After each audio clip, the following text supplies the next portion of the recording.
There are two types of control.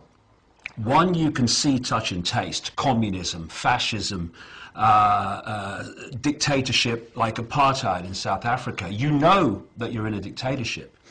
That has a finite life, because when people know the situation they're in and they can see their controllers, then the desire for human freedom, it may take some time, but that desire will eventually overturn that control.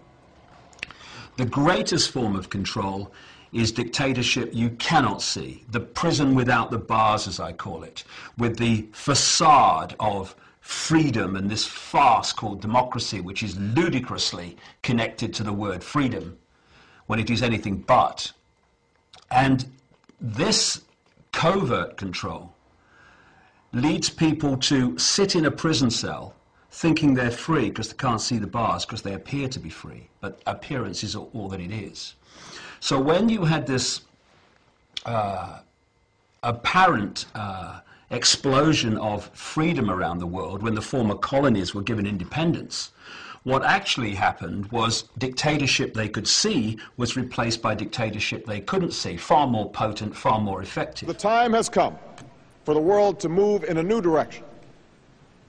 We must embrace a new era of engagement based on mutual interest and mutual respect, and our work must begin now.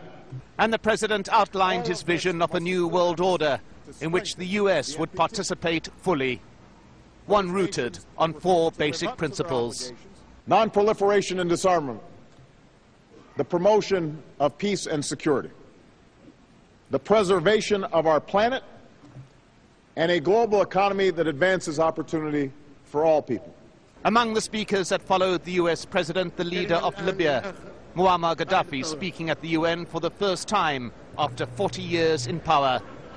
And waiving the UN Charter, he called for an end to any permanent membership of the Security Council, arguing that small nations should have the same rights as the big. It was a speech that lasted well over an hour and covered subjects ranging from jet lag to political assassinations. And then the assassination or the killing of Kennedy in 63 or 62, the President of the United States of America. Why? We want to know who killed him.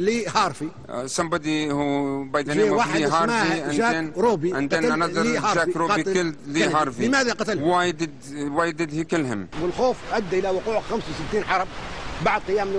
Of understanding and hypocrisy created to 65 wars after the establishment of the United Nations.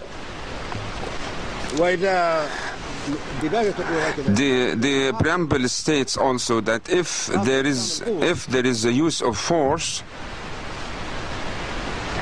then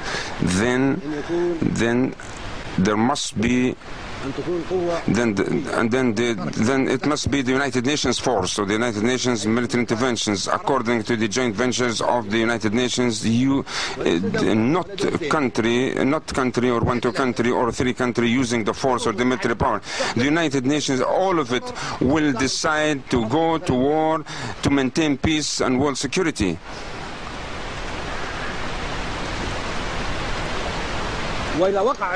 And if there is any aggression by one country against another after the 45, after the establishment of this United Nations, if there is any aggression against any country, the United Nations altogether should deter and stop this aggression, and should check this aggression. I mean, if a country, any country, Libya, for instance, makes an attack against France or aggression against France, then the whole United Nations should check the Libyan aggression against France, because France is a member state, independent state in the United General Assembly, that is a sovereign country, a member state of the United Nations, and all of us that we have to protect the sovereignty of all nations collectively. But 65 wars, aggressive war, took place without any actions from the United Nations to stop and check these wars. And 8 fierce, big wars, and victims of these wars amount to millions, made or initiated by the countries who... Of course, there is no question that Libya and the world would be better off with Gaddafi out of power. I, along with many other world leaders, have embraced that goal and will actively pursue it through non-military means. But broadening our military mission to include regime change would be a mistake.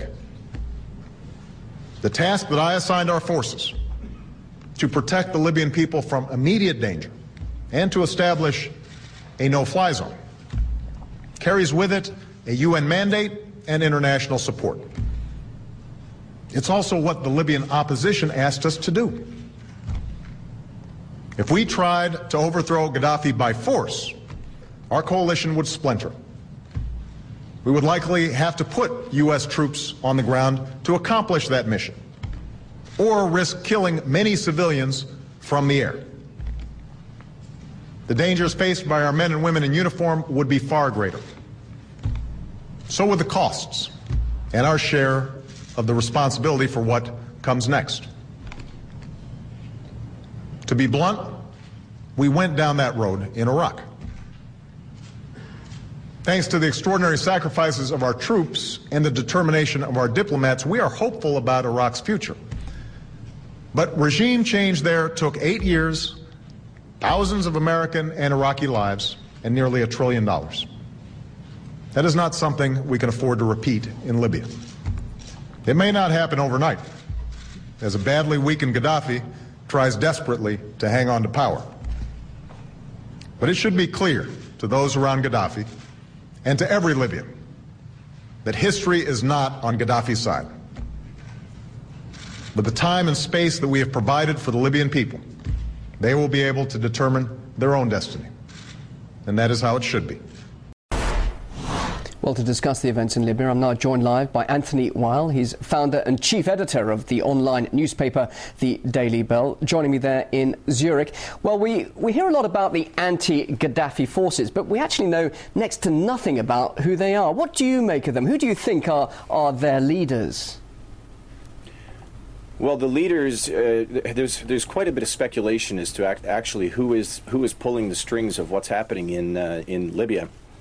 For example, the UK Telegraph recently ran a piece which talked a fair amount about the Alliance for Youth Movements, which is an effort that was formed in the United States by Jared Cohen, who was the former top advisor to both Condoleezza Rice as well as Hillary Clinton in the State Department, and he, along with the support of the State Department, formed the Alliance for Youth Movements and their affiliated website called movements.org. What's important about this is that that organization has as its stated mission, along with several multinational corporations who sponsor the organization, its mission is to provide a conduit, a training, so to speak, platform for instruction of how to organize and prepare for, let's say, electronic-driven protests or communications revolutions like the ones we're seeing driven in Libya today. And there is a heavy footprint involved in both the sands of Tunisia as well as Egypt and now in Libya with this organization. So there's a direct tie-in to the U.S. State Department here. As a matter of fact, in 2009, Hillary Clinton gave the keynote address speech in Mexico City for this organization. So that would be an example of a foreign organization that seems to have some leadership influence on the ground in Libya. You say...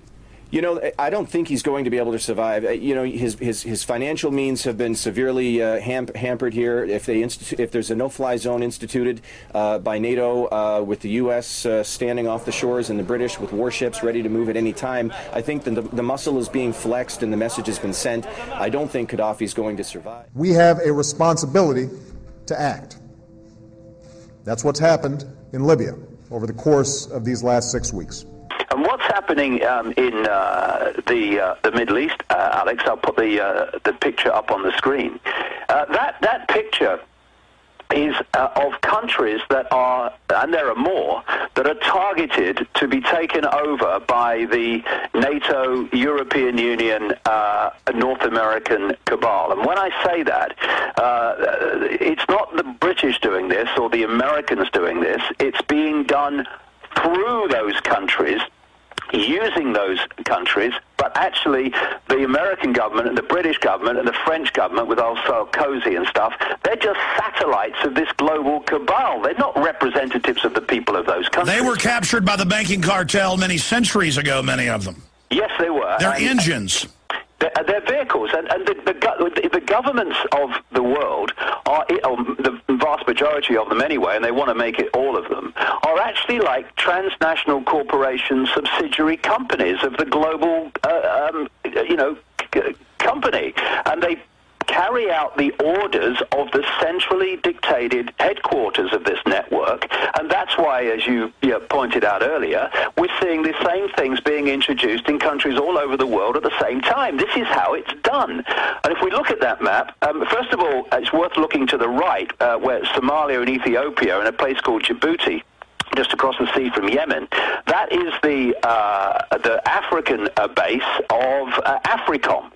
Now, what the American military, and the American military too, is just a satellite military of the global cabal. They call it the American military, but it's not. It has all that money spent on it, fantastic amounts of money.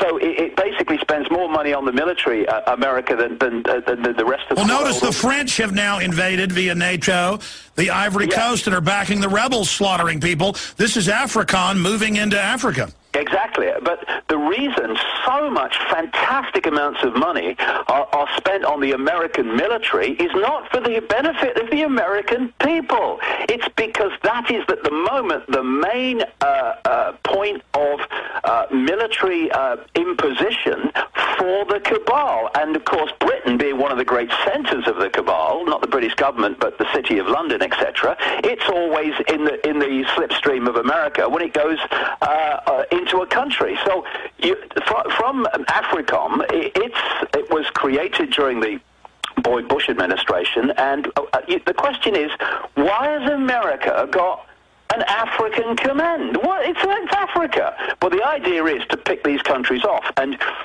Zbigniew Brzezinski, in his book Grand Chessboard in 1998, he said that the key area to control the world is what he calls Eurasia. And Eurasia is basically Europe across to China and then down into the Middle East.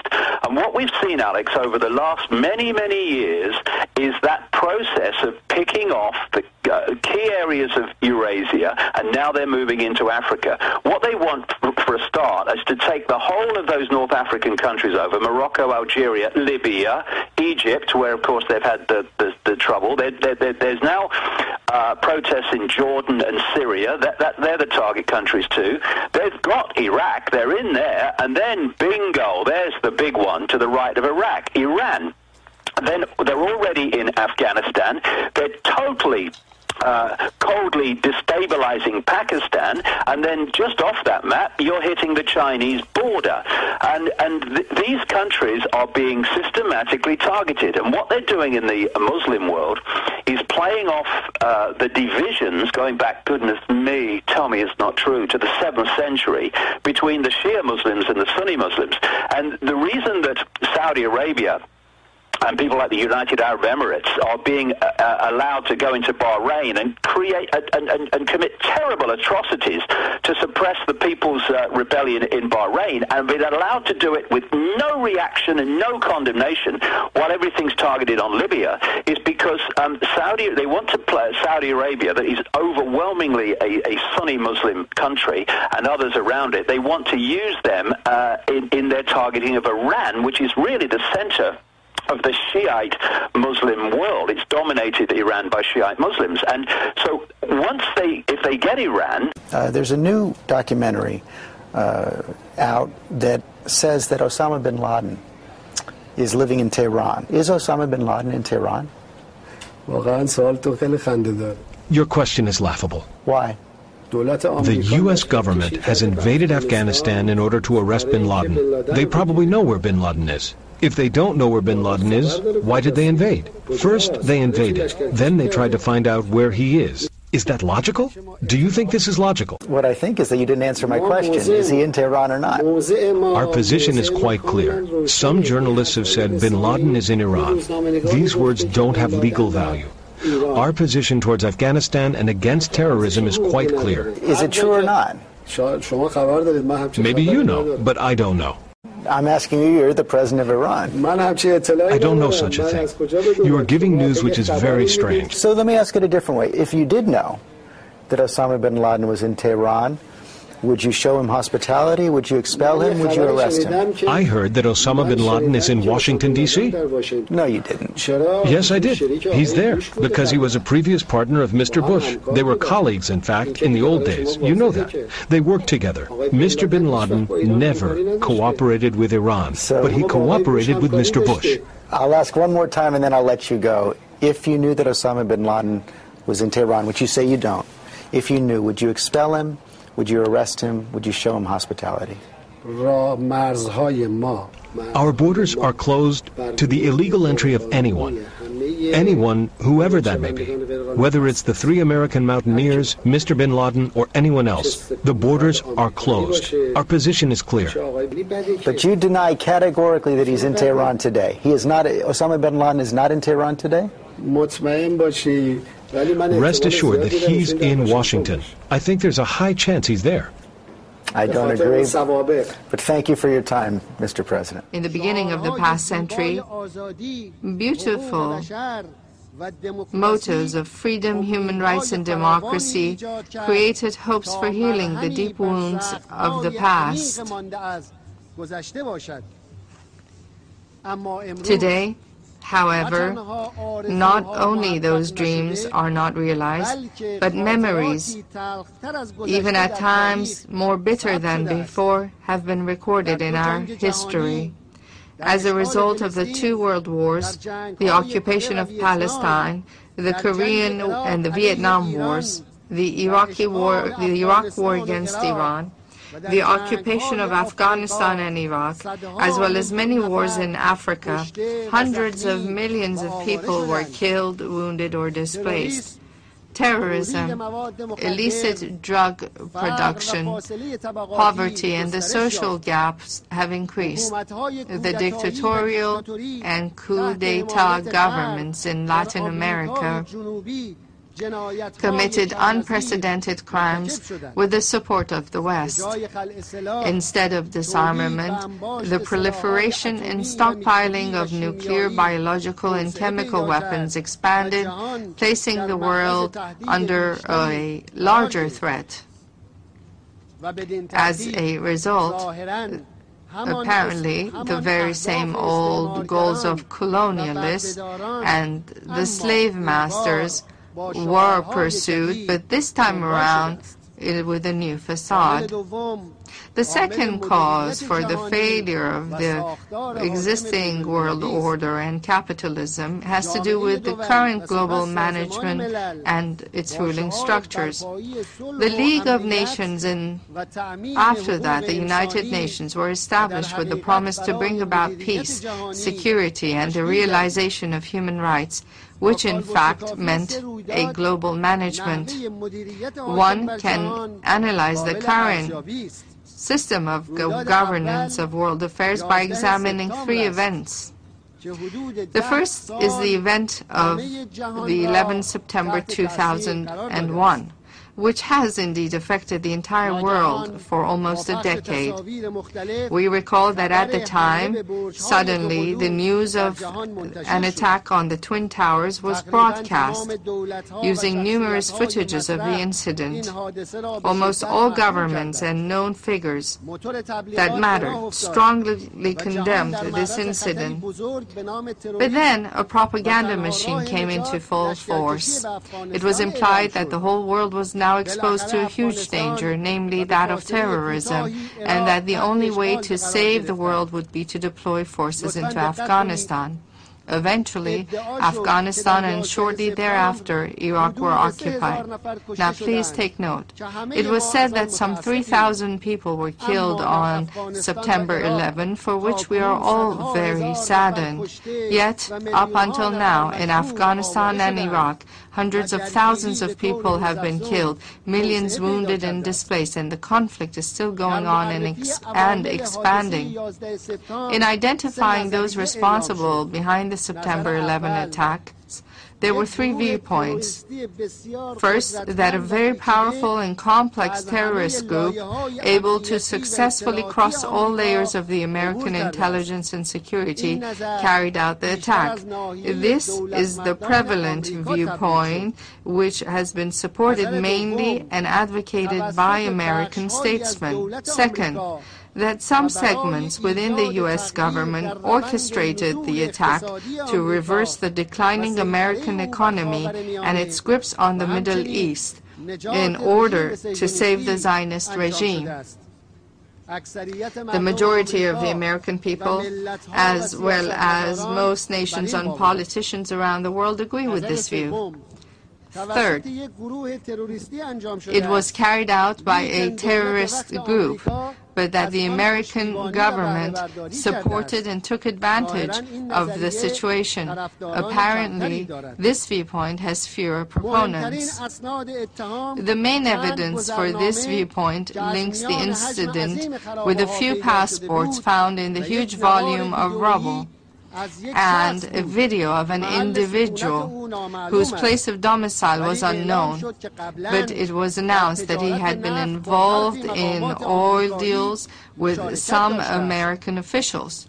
It was also covered up and said that due to the explosion and fire, no trace of suicide attackers was found.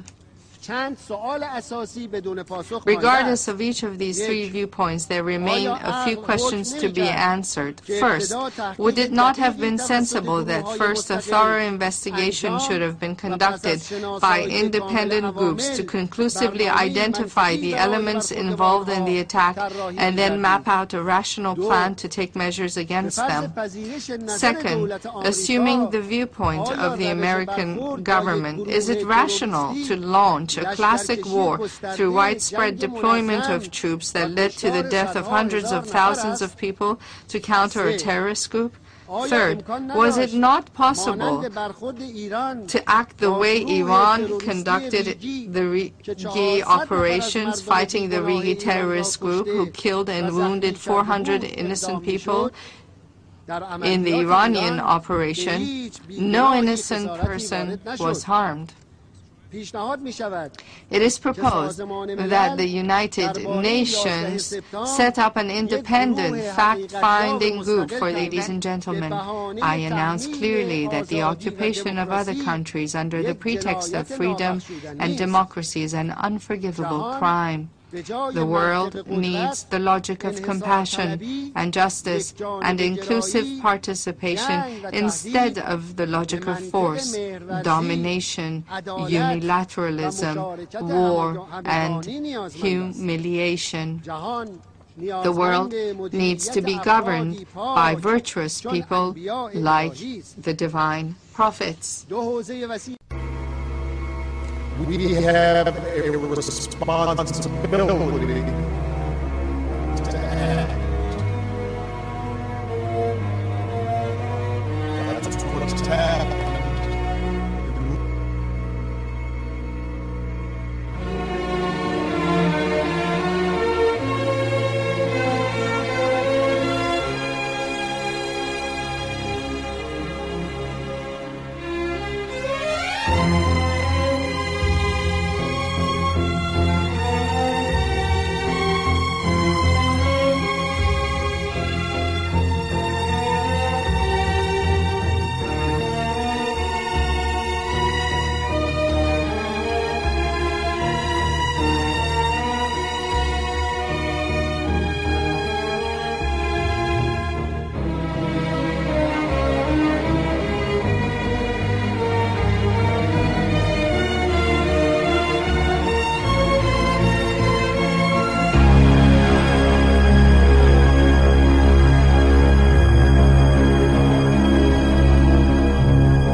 And these people, in the end, are just puppets of this force.